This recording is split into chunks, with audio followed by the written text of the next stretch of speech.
the glittering, razor-sharp world of Manhattan real estate, every secret comes with a price.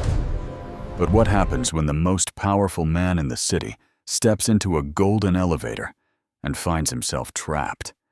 Not with a rival, but with the ghost of his past, and a tiny, 18-month-old stranger who shares his emerald eyes.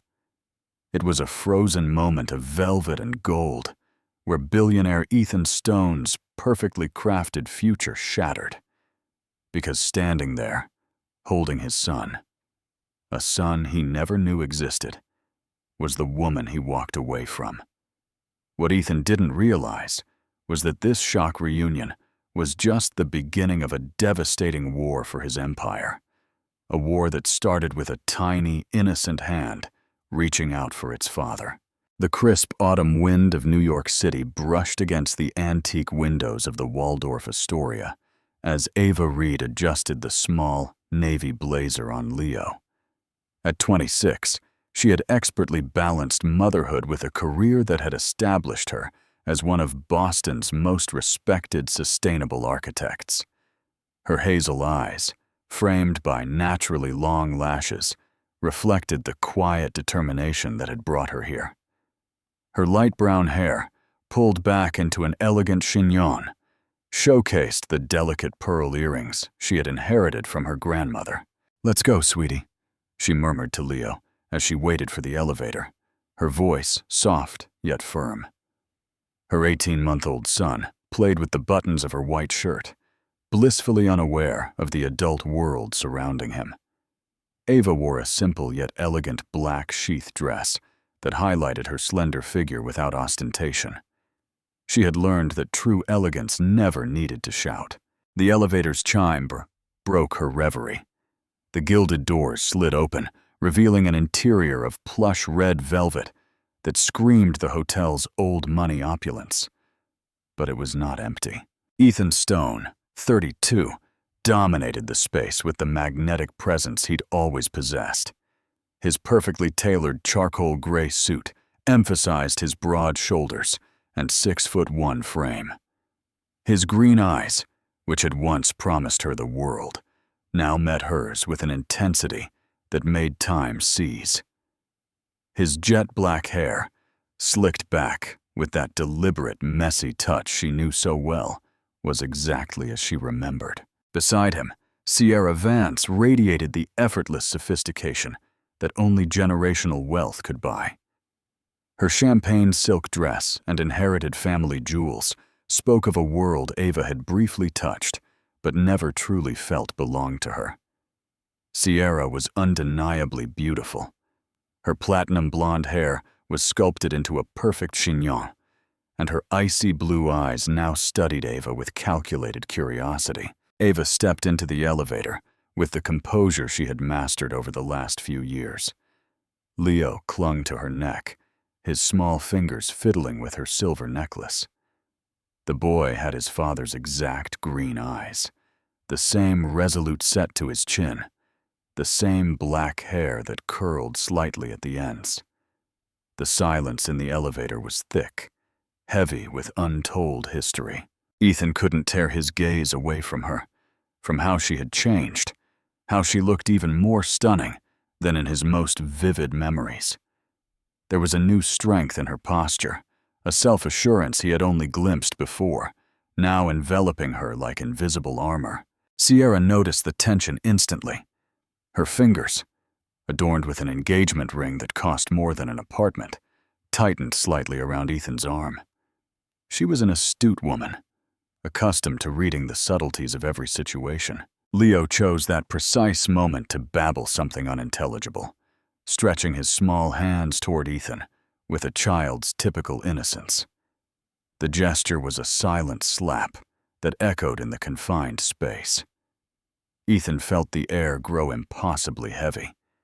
He knew those small gestures, that way of moving his hands.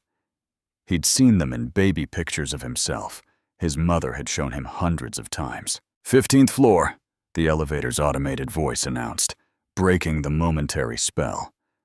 The doors opened, but none of the three moved. Can fate rewrite a story we thought was over forever? Ava stepped out with a determined stride, but Ethan followed. Sierra remained, her eyes narrowed, as the doors slowly closed. The hotel corridor, lined with authentic Persian rugs and antique paintings, became the stage for a confrontation 2.5 years in the making. Ava, her name sounded different on his lips, laden with a mix of surprise and entreaty that she knew all too well. She stopped, but did not turn immediately. Leo continued playing with her necklace, completely oblivious to the emotional storm brewing around them. When she finally faced him, Ethan saw that her hazel eyes glowed with a blend of power and vulnerability that reminded him exactly why he had fallen so recklessly in love with her. "How have you been?" The question sounded ridiculous as hers, even to him. 2.5 years of silence couldn't be summarized by polite small talk. "Fine." The response was clipped, professional. "Very well, in fact." Ethan took a step closer. Ava caught the familiar scent of his cologne, a mix of bergamot and cedar that used to linger on his shirts after the nights they spent together. The memory hit her like an unexpected wave. He, Ethan, looked at Leo, who had stopped playing and was now observing this stranger with curiosity. "He's—" "Yes." There was no reason to lie or soften the truth. "He's your son." The words fell between them like broken glass. Ethan felt the world tilt under his feet. He had suspected it the moment he saw the boy, but hearing it confirmed was entirely different. Leo chose that moment to babble, "Mama," and once again reach his little arms out to Ethan, as if the child sensed a connection he couldn't explain. "Why didn't you tell me?" Ethan's voice was barely a whisper. Ava shifted Leo's weight, using the movement to gain time and composure. "Because I didn't need you, and neither did he." The assertion was a punch. Ethan remembered his last words before their breakup. "You need to decide what you really want, Ava. I can't keep waiting for you to make space for me in your perfectly planned life." He had been proud and stubborn. She had been equally obstinate, both too young to understand that real love requires more than passion. It requires patience. "I had a right to know," he finally stated. "A right?" Ava's voice rose slightly, but she immediately modulated it, remembering where they were. "You left, Ethan. You said you couldn't keep fighting for something I didn't value, because I thought you didn't love me enough, and I thought you didn't know me enough." Their eyes met. For a moment, they were again 23 and 29, arguing in the Boston apartment they had shared. "You always wanted me to be more spontaneous, less focused on my career. But my career was the only stable thing I had." Ethan ran a hand through his hair, a nervous gesture Ava remembered perfectly. "And now, are you happy?"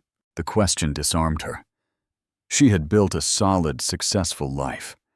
She had projects she was passionate about, a son who adored her, financial independence. But on the lonely nights after putting Leo to bed, when the apartment grew too silent, she sometimes wondered if she had chosen security over love. "I'm successful," she finally answered. "That's not the same thing." Leo began to fret, and Ava rocked him gently. The maternal gesture stirred something in Ethan's chest. This was his family, a family he hadn't known, hadn't helped create. "What do you want from me, Ethan?" Her voice sounded weary. I want to know him. I want to be a part of his life." He paused. "And I want us to talk. Truly." "Seriously?" Without pride getting in the way this time.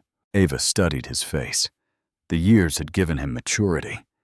But there was something else, too, a vulnerability she didn't remember seeing before. Ethan Stone, the man who had conquered the corporate world, was asking for a chance. "You're engaged," she reminded him. Ethan closed his eyes for a moment. Sierra. He had completely forgotten her since seeing Ava. "It's complicated. Not for me." Ava began walking toward the elevators. "When you decide what you truly want, Ethan, you know where to find me." As she waited, Ethan watched her walk away. She was still the most beautiful woman he had ever known. But now there was more. She was a mother, a successful professional, an unstoppable force. And he had been absent from all of it. The elevator doors opened. Ava stepped inside with Leo. Before they closed, she turned back to him. His name is Leo. Leo Reed. And he's been saying Dada for 2 weeks, even if he doesn't know what it means. The doors shut, leaving Ethan alone in the hallway with the weight of every decision he now had to make. Ethan returned to the presidential suite with heavy steps.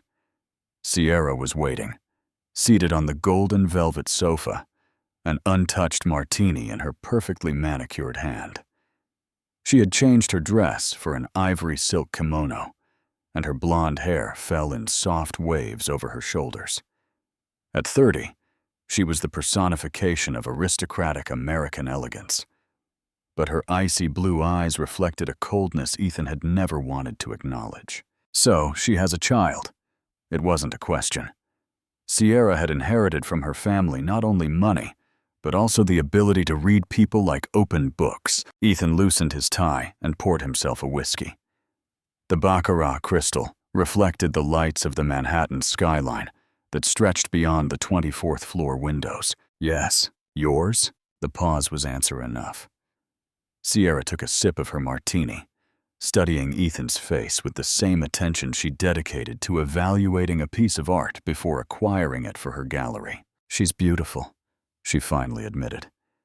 I can see why you fell for her. Ethan turned to her, surprised by the calmness in her voice. Sierra, do you love her? The question was direct, unadorned. Right now, in this moment, do you love her? Ethan closed his eyes. For the past 2 years, he had built a life that looked perfect on paper. Sierra was intelligent, sophisticated, and shared his social circle. Their families approved of the union. The media called them the golden couple of New York. But he had never felt for her half of what he had felt for Ava in 5 minutes, inside an elevator. Yes, he finally whispered. Sierra felt as if he had confirmed something she already knew. And I never really loved you. The silence that followed was not awkward, but liberating. It was the first honest conversation they had had in months. Our engagement has been, Sierra searched for the right words, convenient, for both of us. You needed a wife who understood your world, and I needed the stability your success provided after my gallery ran into difficulties. Ethan truly looked at her for the first time in weeks. Sierra Vance was beautiful, cultured, and perfect for the society pages. But she wasn't Ava. She had never made him laugh until his ribs ached. She had never argued passionately with him about sustainable architecture until 3 in the morning. She had never looked at him as if he could move mountains. What are we going to do? He asked. Sierra rose and walked to the window. Her reflection merged with the city lights. We're going to do what we should have done months ago. Admit this isn't love. She took off the engagement ring, a 5-carat diamond set in platinum, and placed it gently on the coffee table. The gesture was elegant, without drama, entirely in character. I don't hate you, Ethan. I even care for you. But we deserve more than a union based on social convenience, and that child deserves to have his father. Ethan felt a lump in his throat. Are you sure? Completely. Sierra smiled, and for the first time in months, it was a genuine smile. Besides, there's someone at my gallery who looks at me the way you looked at that woman in the elevator. Maybe it's time for both of us to be brave. The decision Ava made that night, to open the door to a past she'd painfully sealed off, was the first domino in a chain reaction that would either save their fractured family or destroy Ethan's billion-dollar empire. Before we continue this journey of second chances, let us know in the comments where you are watching from. Your support means everything to us. Meanwhile, in her Back Bay apartment in Boston, Ava had just put Leo to bed. The trip to New York had been exhausting, both physically and emotionally. Her apartment was a reflection of her personality. Clean, modern, yet warm spaces. White walls were decorated with some of her architectural designs and photos of Leo. She poured herself a glass of red wine and sat on her light gray sofa, looking at the photos of Leo on her phone. In several of them, especially the profile shots, the resemblance to Ethan was undeniable. The same angle of the jaw, the same shape of the eyes, even the same way of frowning when he concentrated. Her phone vibrated. A text message from a number she hadn't saved, but immediately recognized. "It's Ethan. Can we talk tomorrow? There are many things I need to tell you, and many more I need to know about him. Please." Ava stared at the message for long minutes. Part of her, the part that had cried for weeks after their breakup, wanted to ignore him.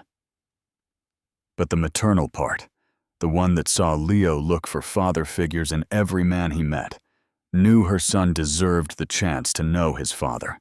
Finally, she typed, "Tomorrow at 10, Cafe Grantham, Newberry Street, only 30 minutes.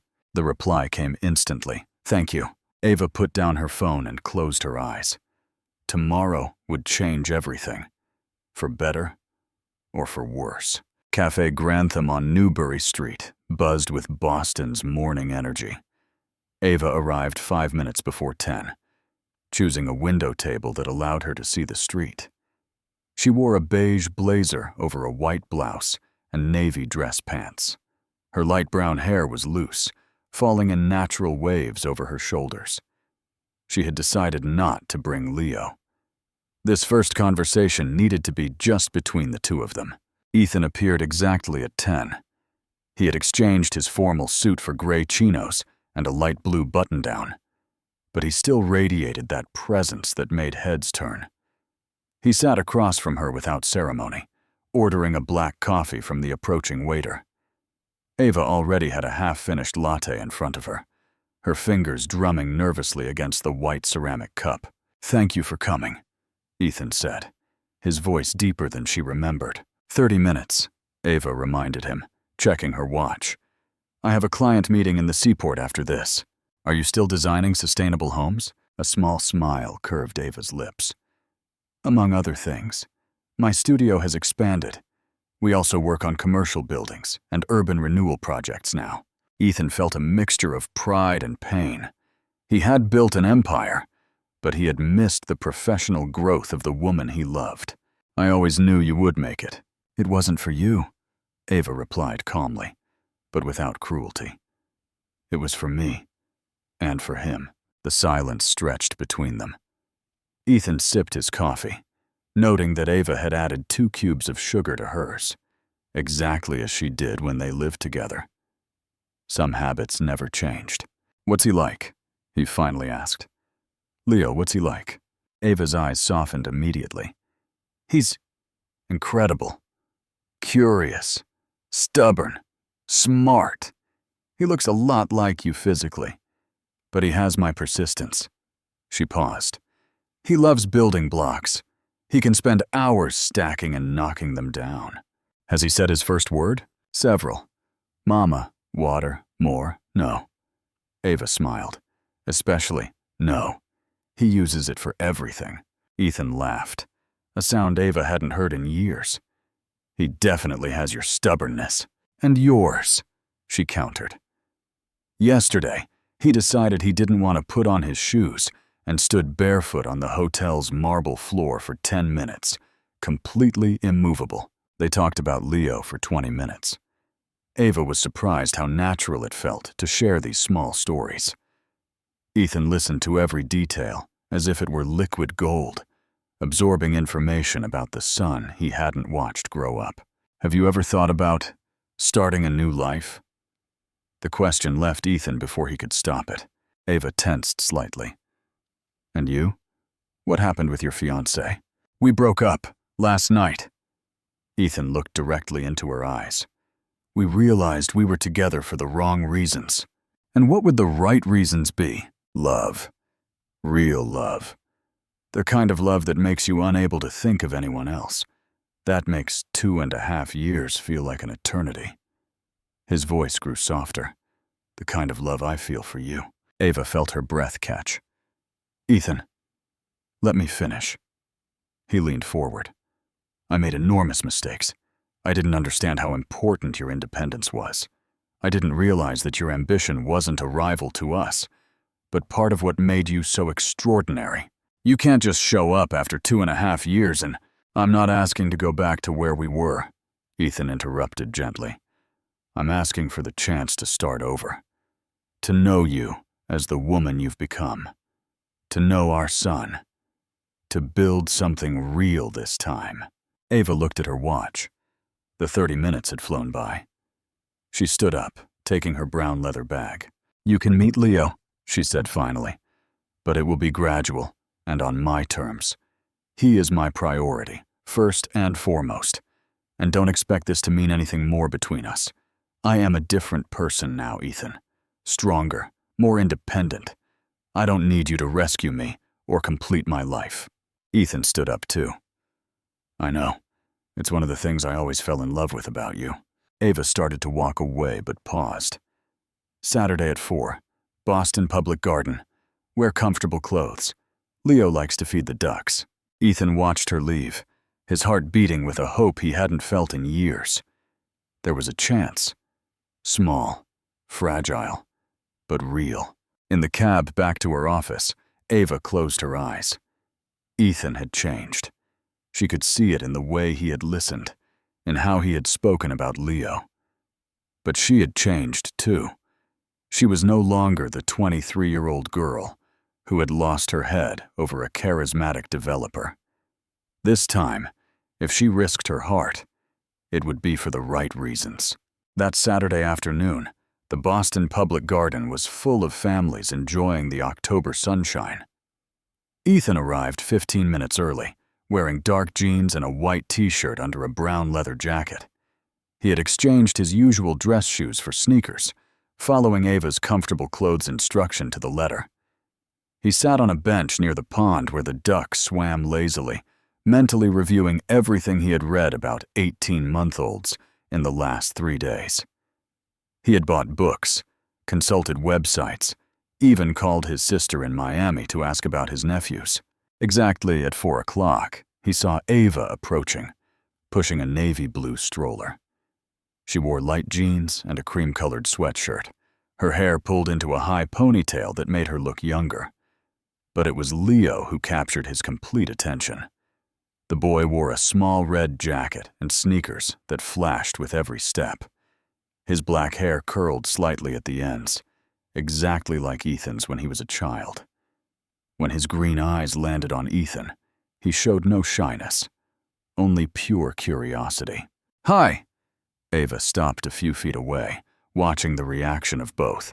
Ethan stood up slowly, as if a sudden movement might break the magic of the moment. Hi, Leo! The boy clung to his mother's leg, but continued to look at Ethan with interest. Ava knelt down to his level. Do you remember the man from the elevator? She asked softly. He wants to meet you. Ethan crouched down too, meeting Leo at eye level. Hello, champ. Your mom told me you like ducks. Leo nodded vigorously, pointing toward the water with his small finger. Ducks! He exclaimed excitedly. Do you want to feed them? Ethan pulled out a paper bag with pieces of bread he had brought, remembering Ava's instructions. For the next 20 minutes, the three sat by the pond. Leo, initially glued to Ava, began to venture closer to Ethan when the man showed him how to throw the bread so the ducks could reach it. The boy laughed every time the ducks swam quickly toward the food. More, Leo shouted, holding out his small hand to Ethan when the bread was gone. All gone, little one, Ethan smiled. But look, there's a squirrel. Leo followed the direction of Ethan's finger and clapped when he saw the small squirrel scampering across the grass. Without thinking, he took Ethan's hand to lead him toward the animal. Ava felt a lump in her throat, seeing her son's tiny hand confidently inside Ethan's much larger one. It was the first time Leo had shown such a level of trust with a man. He has your smile, Ethan murmured, watching Leo laugh as he chased the squirrel. And your stubbornness? Ava replied, sitting on the grass. Yesterday he decided he wanted ice cream for dinner and refused to eat anything else for an hour. Did you give in? Of course not. Ava smiled. But I gave him strawberries with a little whipped cream, which is technically almost ice cream. Ethan laughed. Smart. Both of you. Leo came running back to them. He stumbled slightly, and instead of looking for Ava as he always did, he extended his arms to Ethan. Without hesitation, Ethan picked him up and hugged him to his chest. Careful, little brave one, he said, checking that he hadn't hurt himself. Leo snuggled against Ethan for a few moments, and Ava could see Ethan's eyes fill with an emotion he couldn't hide. It was the first time he had held his son, and she could see the moment had moved him deeply. Can I ask you a question? Ethan continued to hold Leo, who was now playing with the zipper of his jacket. Was it hard? The pregnancy, the birth, everything. Ava looked toward the pond. The first few months were terrible. Constant nausea, exhausted, and trying to keep my studio afloat at the same time. She paused. But when he was born, I had never felt anything like it. It was terrifying and wonderful all at once. Were you alone? My mother came from Miami. She stayed with me the first few weeks. Ava smiled tenderly. Leo has her completely wrapped around his finger. When he visits her, he convinces her that cookies can be breakfast. Ethan imagined Ava during those days, strong, determined, facing motherhood alone because he had been too proud to fight for them. Guilt hit him like a wave. I regret not being there, he said softly. You didn't know, but I should have known. I should have fought harder for us. I shouldn't have let you go so easily. Leo chose that moment to babble something that sounded like Dada while looking at Ethan. Both adults froze. Does he say that a lot lately? Ava quickly explained. I don't think he really knows what it means. But when Leo repeated Dada, looking directly at Ethan, Ava realized her son perhaps understood more than she thought. The afternoon was cooling down, and Leo began to show signs of tiredness. Ethan helped him into the stroller, adjusting the small blanket Ava had brought. Can we do this again? Ethan asked as they walked toward the park exit. Sure. But slowly, Ethan. He's just getting to know you. I understand. Ethan looked at Leo, who had fallen asleep in the stroller. But I want to be present. I want to be the father he deserves. Ava studied his face. The sincerity in his eyes was undeniable, but she also knew how impulsive Ethan could be when he wanted something. Wednesday night. Can you have dinner with us at home? Nothing fancy, just pasta and veggies. Ethan felt his heart race. It was a small but significant step. I'll be there, he promised. As he watched Ava walk away with Leo, Ethan lingered in the park for a few more minutes. For the first time in 2.5 years, he felt as if he had found his way back home. On Wednesday night, Ethan arrived at Ava's Back Bay apartment with sweaty hands and a bouquet of pink peonies, Ava's favorite flowers, which he remembered perfectly. He also carried a small toy truck for Leo, something simple but sturdy he had chosen after consulting 3 different toy store clerks. Ava opened the door wearing jeans and a light blue cotton t-shirt, barefoot, her hair in a messy bun. She had flour on her left cheek and smelled of garlic and basil. He had never seen her look more beautiful. You're just in time, she said, taking the flowers with a genuine smile. Leo is my kitchen helper, which means everything is taking twice as long. The apartment was exactly as Ethan had imagined it would be. Clean, modern spaces, but full of life. Colorful toys mixed with architecture books, and the walls were decorated with crayon drawings Leo had made, and some photographs of her most successful projects. Leo came running from the kitchen, wearing a tiny apron with dinosaur drawings. Seeing Ethan, he paused for a moment, as if remembering who he was, and then ran toward him with outstretched arms. Ethan! He shouted, and Ethan's heart completely melted. Hi, champ. Ethan picked him up and handed him the truck. "This is for you." Leo examined the toy seriously, rolling it in the air and making engine sounds with surprising precision for his age. "Vroom." "He likes cars," Ava explained, wiping her hands on her apron. "Especially big ones. Every time he sees a construction site, he's fascinated watching the machines, like his mother with buildings." Ethan smiled. "And like his father with business, I suppose." They had pasta with homemade tomato sauce and roasted vegetables for dinner. Leo insisted on sitting between the two adults, and Ethan discovered that feeding an 18-month-old was a completely new experience. Leo had very clear opinions about what he wanted to eat and in what order, and he didn't hesitate to express them with enthusiasm. "He doesn't like zucchini," Ava warned, when Ethan tried to give him a piece. "But they're good for him. Tell him that." Ava laughed when Leo spat out the zucchini and looked at Ethan with indignation. After dinner, while Ava bathed Leo, Ethan washed the dishes. It was a domestic, simple act, but it gave him a feeling of belonging he hadn't experienced in years. He could hear Leo's laughter from the bathroom, mixed with Ava's soft voice singing him a song. When Ava emerged from the bathroom with Leo in pajamas, the boy headed immediately for Ethan, who was sitting on the sofa. "Story?" Leo asked with his limited but clear vocabulary. "He wants you to read him a story," Ava translated. "It's part of his nighttime routine." Ethan froze. "Me?"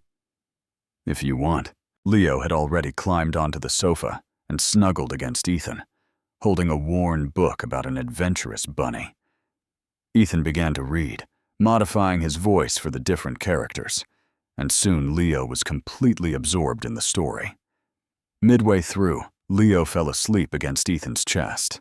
Ava approached to take him, but Ethan stopped her with a gentle gesture. "Can I take him to his room?"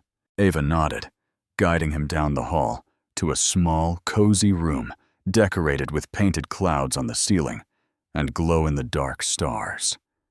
Ethan placed Leo in his crib with a delicacy that surprised Ava, adjusting the blue blanket and whispering, "Good night, little man." Back in the living room, they sat on the sofa with a glass of red wine. The apartment was silent except for the soft sound of rain that had begun to fall over Boston. "Thank you," Ethan finally said, "for this, for letting me be a part of his routine." "It's been easier than I thought," Ava admitted. "Leo seems comfortable with you." "And you?" The question hung in the air. Ava twirled her wine glass in her hands, studying the red liquid as if it held answers. "I'm confused," she finally confessed. "For 2.5 years, I built my life without you. I learned to be a single mom, to handle everything alone, and now you're here, and it's as if—" She stopped. "As if you never left. As if we were a normal family having dinner on a Wednesday night. And that scares me." Ethan moved a little closer on the sofa. "It scares me too. But maybe it doesn't have to." "Ethan," Ava began, but he interrupted her gently. "There's something you need to know about why I left that night." Ethan took a deep breath. "My father called that afternoon. My mother was in the hospital. She had had a heart attack. I was terrified of losing her." Ava froze. He had never told her this. "I wanted you to come with me to New York, but you had that important presentation the next day, the project you had been preparing for months. When you said you couldn't cancel it," Ethan ran a hand through his hair, "I felt alone. I thought your career would always be more important than us. Why didn't you ever tell me about your mother?" "Because I was hurt. And because I was too proud to admit I needed you." Ethan looked directly at her. "My mother recovered completely, but our relationship didn't, and it has been the biggest mistake of my life." Ava felt tears well up in her eyes. "If I had known about your mother, I would have canceled everything. I always would have." "We were so young," she murmured. "And so stupid," Ethan added. "But we're not in our 20s anymore, Ava. This time, we can get it right." The rain continued to fall softly against the windows, and in the next room, Leo slept soundly. surrounded by the love of both parents for the first time in his short life. 3 weeks after that intimate dinner, Ethan had established a routine. He had dinner with Ava and Leo on Wednesdays, took his son to the park or the zoo on Saturdays, and stopped by the apartment some weekday evenings just to check in. Leo had begun calling him Dada consistently, and Ethan felt he was finally building the family he had always wanted without knowing it. Ava, for her part, struggled against feelings she thought were buried forever. Seeing Ethan with Leo, the infinite patience with which he read stories, the way he had memorized the boys' favorite songs, was melting the defenses she had so carefully built. That Thursday morning, Ava was in her studio reviewing plans for a sustainable residential complex when her assistant, Chloe, entered with a worried look. "Ava, there's someone here who insists on seeing you. He says it's urgent and concerns Ethan Stone." Ava frowned. "Who is it?" "His name is Victor Hayes. He says he's a partner of Ethan's." The name wasn't familiar, but something in Chloe's expression unsettled her. "Send him in." Victor Hayes entered with the confidence of someone used to getting what he wants. He was a man in his 40s, well-dressed, with perfectly styled silver-gray hair and cold gray eyes that evaluated Ava's office as if appraising its value. "Ms. Reed," he said with a smile that didn't reach his eyes, "thank you for receiving me without an appointment. How can I help you, Mr. Hayes?" Victor sat down uninvited, crossing his legs with calculated elegance. "I am Ethan's partner in several real estate projects. We have worked together for the last few years, building what is now his empire, and I'm concerned about his recent distraction." Victor smiled again, and this time Ava could see something predatory in his expression. "You see, Ethan has been canceling important meetings, postponing crucial decisions, all since you and your son reappeared." Ava felt a chill. "I don't see how that's my concern." "Oh, but it is." Victor leaned forward. "Ethan is committed to several multi-million-dollar projects that require his complete attention. His new family responsibilities are jeopardizing investments from many important people. Am I threatening you?" "Absolutely not." Victor held up his hands in a gesture of false innocence. "I'm just being pragmatic. You are an intelligent, successful woman. You must understand that Ethan cannot have it all. His world and yours are incompatible." Ava stood up, feeling rage rising in her chest. "I believe this conversation is over." "Wait." Victor took out his phone and showed her a photograph. It was Ethan in the park with Leo, obviously taken without their knowledge. It would be a shame if someone leaked to the press that the magnate Ethan Stone has a secret son, especially after his very public breakup with Sierra Vance. The threat was crystal clear. Ava felt sick. "What exactly do you want?" "You to walk away, to let Ethan focus on his empire. In exchange, I will ensure that you and your son have everything you need. A bigger house, private school for the boy, a trust fund." Victor stood up, smoothing his jacket. "You just have to disappear from his life. Again." When Victor left, Ava was trembling with rage and fear. She called Chloe and canceled all her appointments for the day. She needed to think. That evening, when Ethan arrived at the apartment for his usual visit, he found Ava distant and tense. Leo played with his blocks on the floor, oblivious to the storm brewing in the living room. "What's wrong?" Ethan sat down next to her on the sofa. Ava wrestled with herself for several minutes before telling him about Victor's visit. As she spoke, she watched Ethan's face progressively darken. "Son of a bitch," Ethan muttered when she finished. He was my partner on some projects, but I never gave him total access to my business. He's been trying to gain more control for months." "Is it true?" Ava asked. "What he said about the projects being at risk?" Ethan ran his hands through his hair, a gesture Ava remembered from when he was stressed. "There are some important projects, yes, but nothing that justifies his threat." "Ethan." Ava looked him straight in the eyes. "Maybe he's right. Maybe our worlds are too different. No. Ethan took her hands in his. You are not going to let that manipulator drive us apart again. But what if it's not just him? What if we really can't make this work? Ava's voice cracked slightly. I went through this once, Ethan. I don't know if I can do it again. Leo, as if sensing the tension, approached and climbed onto Ava's lap, hugging her with his small arms. Mama's sad, he said in his worried little voice. Ethan felt his heart break. He had found his family, and now someone was trying to destroy it again. I promise you, I'm going to fix this, he told Ava, gently stroking Leo's hair. Victor is not going to win.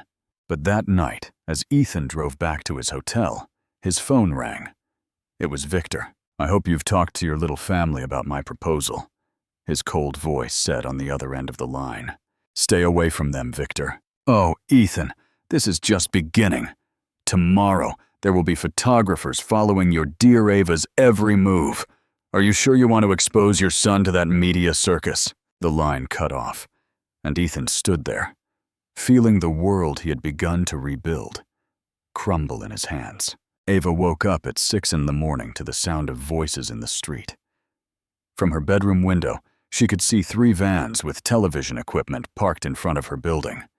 Men with professional cameras waited on the sidewalk, smoking and drinking coffee from disposable cups. Her phone had been ringing all night. 23 missed calls from unknown numbers, all journalists trying to get a statement about billionaire Ethan Stone's secret son. Leo was still sleeping in his crib, oblivious to the media circus that had set up camp on their quiet back bay street. Ava quickly dressed in a gray sweatshirt and jeans. She tied her hair into a ponytail and called her mother. Mom, I need you to come to Boston, now. What happened, honey? It's complicated. I'll explain when you get here. Just, can you come? Her mother, Gloria Reed, arrived from Miami in 3 hours. She was a 55-year-old woman, elegant and practical, who had raised Ava alone after her father left when she was 12. She entered the apartment through the building's rear entrance, avoiding the photographers. My God, Ava, what have you done? She asked, after her daughter explained the whole situation. What have I done? I let my son's father know him. Gloria looked out the window at the cameras. And now you're on every news channel in the country. Indeed, the story had exploded. Ethan Stone's secret son, the architect, who conquered the magnate, forbidden love in power circles. The sensational headlines were multiplying online every hour. Meanwhile, at Stone Acquisitions headquarters in New York, Ethan faced an emergency meeting with his executive team. The boardroom, with its panoramic views of the Capitol, was tense. Stocks have dropped 3% since this morning, reported his CFO, Marcus Herrera. Investors are nervous about the scandal. Ethan slammed his hand on the table. Is having a son a scandal? Having him in secret is. Victor interjected from his seat at the end of the table. His smile was barely contained satisfaction. Especially when you just broke a highly publicized engagement. Ethan looked at him with barely controlled rage. Did you orchestrate all this? I only protect our interests. Victor shrugged. The Miami and LA projects are at risk. Arab investors aren't happy with all this negative publicity. Then perhaps we should reconsider our partnership. Ethan stood up. That would be a very costly mistake. Victor smiled coldly. I have signed contracts, Ethan. You can't get rid of me that easily. Back in Boston, Ava tried to maintain some normality for Leo, but it was impossible. The boy didn't understand why they couldn't go to the park, why there were so many people with cameras outside, or why Mom was so tense. At 2 in the afternoon, Ethan appeared at the building's back door.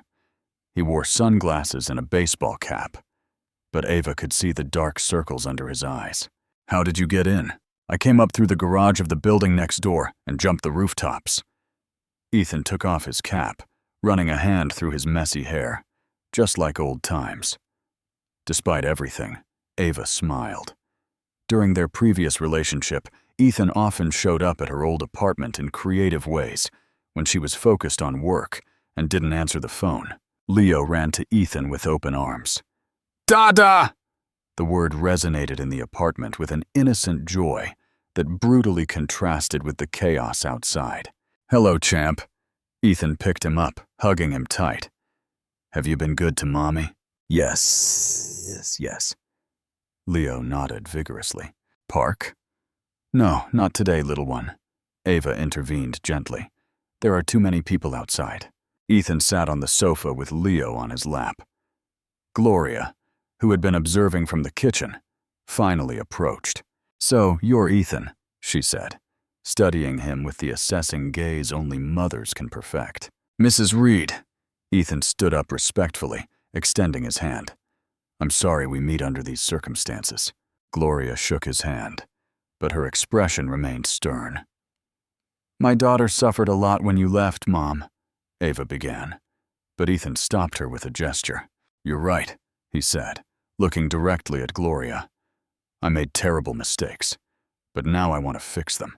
"How?" Gloria wasn't easily impressed. "By dragging my daughter and my grandson into a media circus? I didn't do this." Ethan ran his hands over his face. "It was my partner, but I'm taking care of it." "And in the meantime, what? Do Ava and Leo have to live like prisoners?" Ava's phone rang. It was Chloe, her assistant. "Ava, the meeting for the Sustainable Housing Project has been canceled. The client says he doesn't want to be associated with media controversies." When she hung up, Ava sat down heavily in a chair. "This is going to ruin my career." Ethan approached and knelt in front of her. "I won't let that happen." "How are you going to stop it?" "It's already happening." "I have an idea." Ethan took her hands. "But you're going to have to trust me." Ava looked into his eyes. There it was again, asking her to trust him. Just like 5 years ago, when their relationship was a whirlwind of passion and broken promises. "What idea?" "We're going to give them the story they actually want." Ethan smiled, but there was iron determination in his eyes. "We're going to control the narrative before it controls us." Outside, the cameras continued to wait, and Ava knew her answer would change everything forever. 2 days later, Ethan had meticulously organized everything. He had hired the best PR team in New York, reserved the grand ballroom at the Four Seasons Hotel in Boston, and sent exclusive invitations to the country's most respected media outlets. It wouldn't be a media circus. It would be a statement. Ava looked at herself in her bedroom mirror, adjusting the navy blue dress she had chosen. Elegant, but maternal. Professional, but approachable. Her hands trembled slightly as she put on her grandmother's pearl earrings. "Are you sure about this?" her mother asked, holding Leo, who was dressed in a small gray suit Ethan had specially ordered for him. "No," Ava confessed, "but I trust Ethan." The press conference was scheduled for 5 in the afternoon. At 4:30, Ethan arrived at the apartment accompanied by his security team. He wore an impeccable dark gray suit and a blue tie that Ava immediately recognized. It was the same one she had given him for his birthday 5 years ago. "Ready, champ?" Ethan took Leo into his arms. The boy, oblivious to the moment's importance, played with his father's tie. "Dada handsome," Leo said, and both Ethan and Ava smiled despite their nerves. At the Four Seasons, the room was packed. Journalists from the Boston Globe, the New York Times, and all major television networks waited with their cameras ready. In the front row, Ava recognized Victor Hayes, who had arrived uninvited and watched with a confident smirk. Ethan stepped up to the podium with Ava at his side and Leo in his arms. The cameras flashed like fireworks. "Good afternoon," Ethan began, his voice firm and clear. "My name is Ethan Stone, and this is Ava Reed. The most extraordinary woman I have ever known, and our son Leo." The room fell silent. Ava felt her heart beating so hard, she thought everyone could hear it. 2.5 years ago, due to my pride and immaturity, I lost the family I cared about most in the world. Ava was pregnant, but I was too cowardly and too stupid to fight for our love. Victor frowned.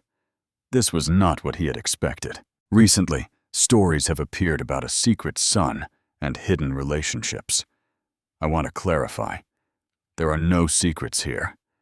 There is only a man who made the biggest mistake of his life, and who has had the incredible fortune of receiving a second chance. Ethan turned to Ava, taking her free hand. Ava doesn't need my money. She has built one of the most respected sustainable architecture studios in Boston entirely on her own merit. She doesn't need my social status. She has raised our son with a strength and grace that humbles me every day. And she definitely doesn't need the media circus that has surrounded her this week. The room was completely silent. Leo chose that moment to babble, "Mama," and touch Ava's face with his small hands, eliciting a collective awe from the reporters. What Ava deserves, Ethan continued, is respect. For her work, for her independence, for the incredible job she has done as a single mother. And what our son deserves is privacy to grow up without being chased by photographers. Ethan paused, looking directly into the cameras. As of today, any outlet that publishes unauthorized photographs of my family, harasses Ava at her work, or invades our son's privacy, will face the full legal consequences from my attorneys. And trust me, they are very good at what they do.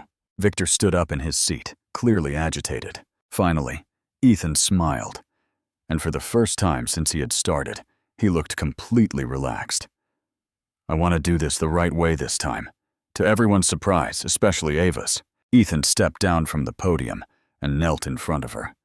He pulled a small blue velvet box from his pocket. "Ava Reed," he said, his voice now trembling with emotion.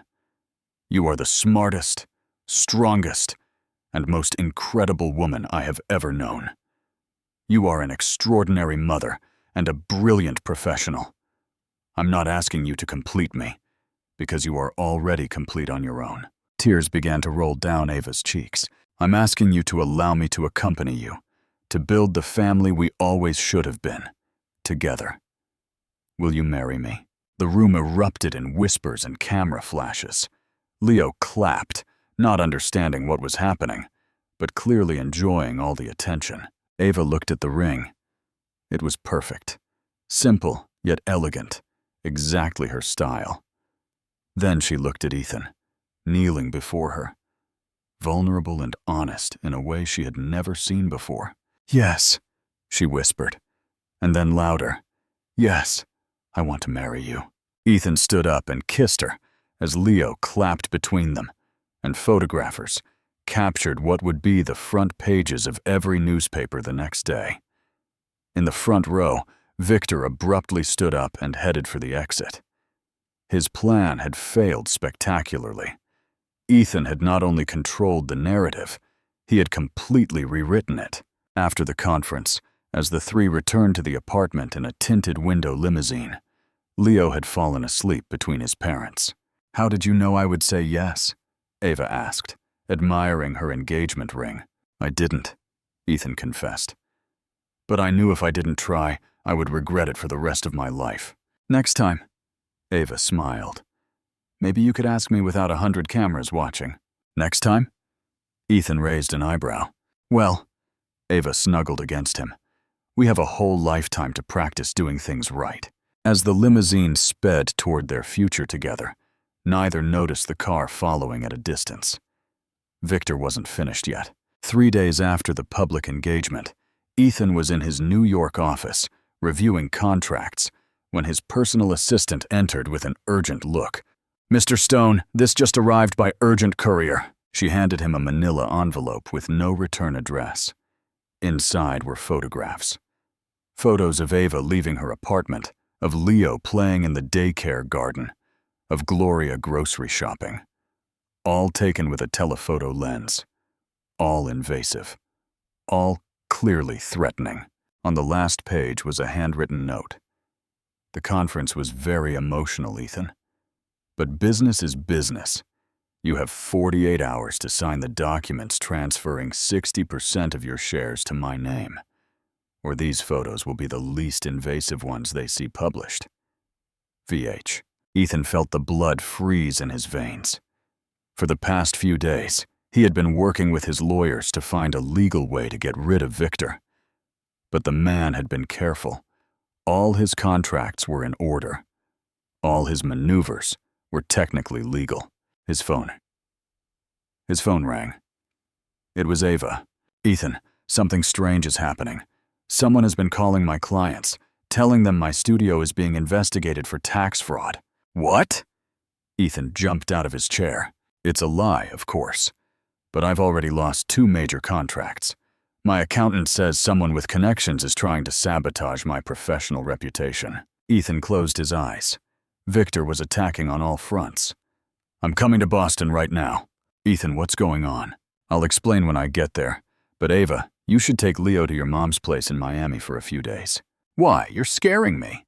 "Just please, trust me." That night, Ethan arrived at Ava's apartment with a suitcase and iron determination. He found Ava packing some of Leo's things. The boy slept, oblivious to the drama unfolding around him. "Explain everything," Ava demanded. Ethan told her about Victor, about the photographs, about the extortion. He watched Ava's face harden with every word. "I'm not running," she finally said. "Not again." "Ava, this isn't about pride. It's dangerous. That's exactly why I'm not leaving." Ava crossed her arms. "If I run every time someone threatens us, we'll never be free. We'll never be a real family." Ethan looked at her, and in that moment, he understood that the woman he had fallen for 5 years ago had grown into someone even more extraordinary. She wasn't just smart and beautiful. She was brave in a way he was only just learning to be. "Then we face it together," he finally said. "Together." The next day, Ethan organized a meeting in his company's largest boardroom. Present were all the members of the board of directors, the main investors, and Victor, who arrived with a confident smile. "Thank you for coming," Ethan began, standing at the head of the table. "As you know, there have been irregularities in some of our projects." Victor nodded, believing Ethan had decided to yield to his demands. "That's why I've decided to conduct a complete audit of all our contracts from the last 5 years. Ethan continued, and he watched Victor's smile slowly vanish. "An audit?" Victor asked, but his voice slightly strained. "Yes, and my team of private investigators found some very interesting things." Ethan pressed a button on his remote, and the large screen displayed scanned documents. For example, fake invoices for services never rendered, bribes to public officials to accelerate permits, diversion of investor funds into personal accounts. The room fell silent. Victor was pale. "Did they also find this?" Ethan showed the next slide, photographs of Victor handing envelopes to journalists. Victor meeting with paparazzi. Victor coordinating the media harassment campaign. "You've been stealing from this company for years, Victor. But when that wasn't enough, you decided to blackmail me and harass my family." Victor stood up abruptly. "You can't prove any of that." "I can't?" Ethan smiled, but there was no humor in his eyes. "Marcus, could you tell Victor what you found in his office this morning?" The CFO stood up. "Documents proving illegal transfers worth $3 million, all backed by signed orders from Mr. Hayes himself. And Patricia," Ethan addressed his legal director. "What did the police find during the search of his apartment?"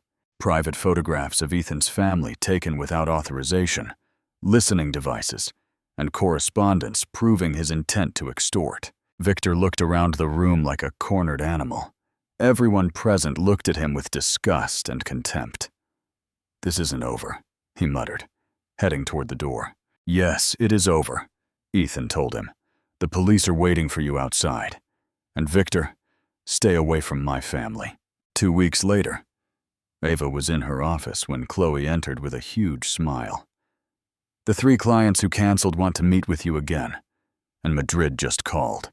A sustainable hotel complex. The biggest project we've ever had." Ava smiled. Ethan had kept his promise. Her name had been cleared, her reputation restored. That night, as they had dinner in the apartment they now officially shared, Leo played with his building blocks on the living room floor.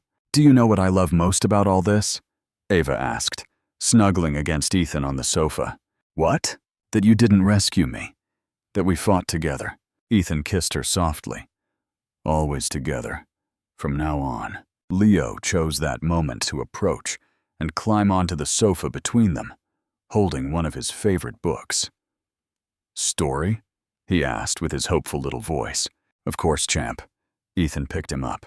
As Ethan read and Ava listened, she thought how strange it was that the family she had spent 2.5 years building alone now finally felt complete. Not because she needed Ethan to be happy, but because she had chosen to share her happiness with him. Outside, Boston shone in the night, and inside the apartment, a family that had taken 2.5 years to find each other was finally home. 5 years later, the spring sun of Boston streamed softly through the windows of the penthouse Ethan and Ava had designed together in Beacon Hill. It was a perfect blend of both their tastes. Clean, modern lines Ava adored, combined with touches of warmth and luxury that reflected Ethan's personality. Ava was in the kitchen making pancakes, her light brown hair now cut into an elegant bob that framed her 31-year-old face. She wore a lavender silk robe and was barefoot, gently singing a song she had made up for her children. Yes, children. Plural. Leo, now 6, ran into the kitchen, dressed in his school uniform. Gray pants, white shirt, and a blue tie that was completely loosened. He still had his father's bright green eyes, but they had acquired his mother's curious intensity when he focused on something that interested him. "Mom, where's Dada?" he asked, climbing onto a chair to reach the orange juice. "In his office, finishing an important call. Is your backpack ready?" "Yes, but I can't find my renewable energy project." Ava smiled. Her son had inherited her passion for sustainability and construction. At 6, Leo could explain in surprising detail why solar panels were important for the planet. "It's on the living room table, next to Mom's blueprints," she reminded him, flipping the pancakes with a dexterity she had perfected over the years. A soft cry was heard from the baby monitor, and Ava sighed with a smile. "Can you tell Dada that Eleanor woke up?" Eleanor Stone Reed was 8 months old, and a perfect blend of both parents. Ethan's dark, curly hair, but Ava's expressive hazel eyes. She was a calm, observant baby who seemed to absorb everything happening around her with a seriousness that made the whole family laugh. Ethan appeared a few minutes later, wearing a rolled-up white shirt and dark pants. At 37, he had a few expression lines around his eyes that weren't there 5 years ago, but he was still the stunningly attractive man Ava had fallen in love with. Only now, there was something different in his demeanor, a peace he hadn't possessed in his youth. He carried Eleanor in his arms. She played with his tie as he rocked her gently. "Good morning, beautiful." He kissed Ava's forehead, then her lips. "Sleep well?" Until this little one decided that 5 in the morning was a perfect time to play. Ava smiled, stroking Eleanor's cheek. "But I don't mind." And it was true. The first few months after Eleanor's birth had been exhausting, especially balancing motherhood with her architecture studio, which now had 12 employees and projects across the country. But Ethan had been there for every nighttime awakening, every diaper change, every moment of tiredness. "Dada!" Leo ran toward them. "Are you coming to my presentation today?" "Wouldn't miss it for the world, champ." Ethan ruffled his son's hair. "Are you nervous?" "A little, but Mom helped me practice." Ava had spent 3 afternoons helping Leo prepare his presentation on solar energy for his science class. Seeing him so passionate about the same topics that had driven her career was one of the purest joys of her life. "You're going to be incredible," Ethan assured him. "Remember, speak slowly and look at your classmates, not just the teacher." After dropping Leo off at school and leaving Eleanor with Gloria, who now lived in an apartment 10 minutes away and adored every second with her grandchildren, Ethan and Ava headed to their respective jobs. Ava's studio had become a national reference in sustainable architecture. Her latest project, an eco-friendly apartment complex in Miami, had won 2 international awards. But what she was most proud of was the foundation she had created the year before to teach sustainable construction principles to young people from underprivileged communities. Ethan, for his part, had completely restructured his company after the scandal with Victor. He now focused exclusively on sustainable construction projects and had turned Stone Acquisitions into the most respected development company in the U.S. in terms of environmental responsibility.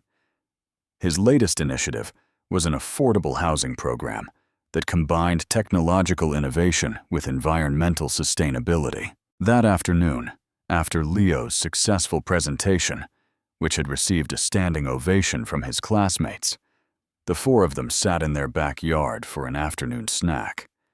Eleanor was in her high chair, attempting to eat fruit puree with more enthusiasm than precision, while Leo recounted every detail of his school day. "Mrs. Garcia said my project was the best in the class," he announced proudly. "And Peter asked if his dad can hire Mom to make his house greener."